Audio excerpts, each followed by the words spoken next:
1500 साल पहले रसूल पाक सल्लल्लाहु अलैहि वसल्लम ने जो सही 28 निशानियां बयान की थी वो सच हुई। मर्द कम और औरतें ज्यादा होंगी। लोग मौसीकी की शक्ल में कुरान मजीद की तिलावत करेंगे। माल की मोहब्बत की वजह से बीवी भी शौहर के साथ कारोबार में हिस्सा लेगी। हर कोई अपने आप को मोटा और मजबूत बनाना चाहेगा। नमाज और जिंदगी में लोगों का सुकून खत्म हो जाएगा। सूद का कारोबार आम हो जाएगा। मुनाफिक पैदा होंगे। लोग इबादत करेंगे मुनाफिकत और शोहरत पाने के लिए। फितने बढ़ेंगे और दीनी इल्म में कमी आएगी। लोग कुरान को तनख्वाह का जरिया बनाएंगे।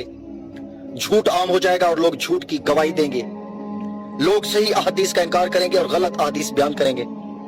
मुसलमान अमीर हो जाएंगे लेकिन मजहबी पेशवा नए हो जाएंगे। कुफर आसान होगा। इंसान सुबह मुसलमान और शाम को काफिर, और शाम को मुसलमान और सुबह काफिर। आने वाली हर नस्ल पिछली नस्ल से बदतर होगी। लोग इस्लाम पर चलने वालों पर हैरान रह जाएंगे और वो नई चीजें देखेंगे। कत्ल गारत बढ़ते जाएंगे। कातिल और मकतूल को पता नहीं चलेगा कि मैं क्यों कत्ल करता हूं और क्यों मारा जा रहा हूं। काफिर मुसलमानों पर गालिब आएंगे। मुसलमान ज्यादा होंगे लेकिन गुलाम होंगे, क्योंकि वो दुनिया से प्यार करेंगे और मौत से डरेंगे। मजहब पर अमल उस आग के तारकोल की तरह होगा जो छड़ी में फंसा हुआ है।